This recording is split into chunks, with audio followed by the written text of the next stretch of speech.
எதிர்க்கட்சி தலைவர் அவர்கள் யார் கொண்டு வந்த காரணத்தால் தான் இவர் சிக்கல் என்று சொல்லுகிறார். சரி, அந்த சிக்கலை சரி செய்வதற்கு உங்களுக்கு ஒரு நல்ல வாய்ப்பு இப்பொழுது கிடைத்திருக்கிறது.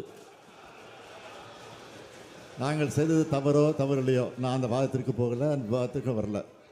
இப்போ இருக்கக்கூடிய நீட்டை ரத்து செய்தால்தான் நாங்கள் கூட்டணியில் இருப்போம், இல்லை என்றால் கூட்டணி விட்டு விலகுவோம் என்று சொல்வதற்கு உங்களுக்கு தகுதி இருக்கிறதா? அதான் கேள்வி.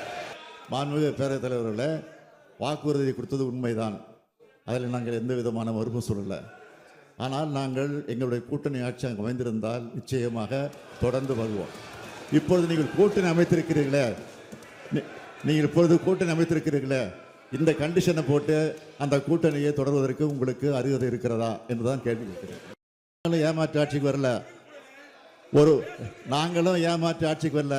2 மாதத்திற்கு முன்னாடி பாஜக என்ற கூட்டணியில் நாங்கள் இருக்க மாட்டோம், 2026 மட்டும் இல்லை 2031 கூட நாங்கள் இருக்க மாட்டோம் என்று சொல்லிவிட்டு இப்போது கூட்டணி சேர்ந்திருக்கிறீர்களே, யாரை ஏமாற்றுவது நாடகம்? அதை சொல்லுங்க.